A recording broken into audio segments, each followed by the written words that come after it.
dati-dati pangunahing transportasyon ay ang mga kabayo. At alam nyo bang bago maging katuwang ng mga magsasaka ang ating mga kalabaw, ay una muna nilang naging katulong sa pagsasaka ay mga kabayo. At ngayon nga dito sa Adivay Festival, tampok ang mga kabayo. Sa Vigan, Ilocos Sur, isa ito sa kanilang atraksyon sa Kalye Crisologo.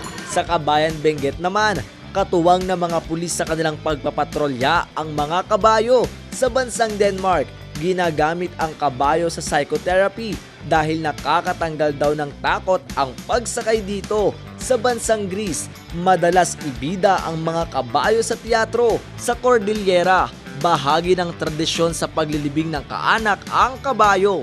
Kung may namatay, magkakatay sila ng kabayo na yan raw parang pagsasakyan ng yung kaluluwa yung namatay. Si Brian mula pagkabata, kaibigan na raw niya ang mga kabayo.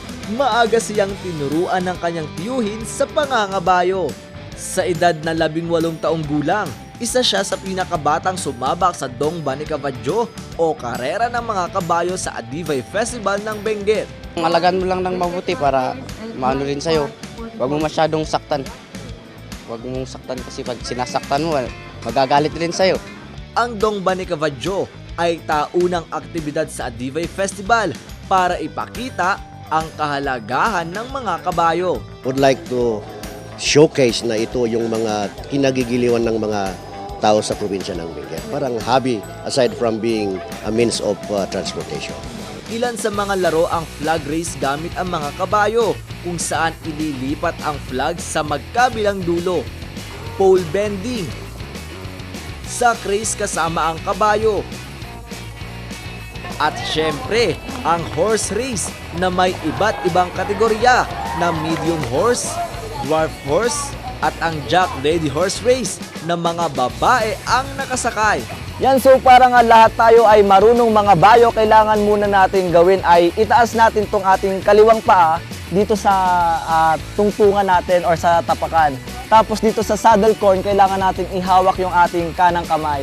And then buhatin natin yung katawan natin pataas para makasakay tayo. So parang ganito. 1, 2, 3, ha! Okay, yan. So para naman siya palakarin, kinakailangan nating itajak yung ating paa dun sa tiyan ng kabayo, then hawakan natin tong tali. So, let's go.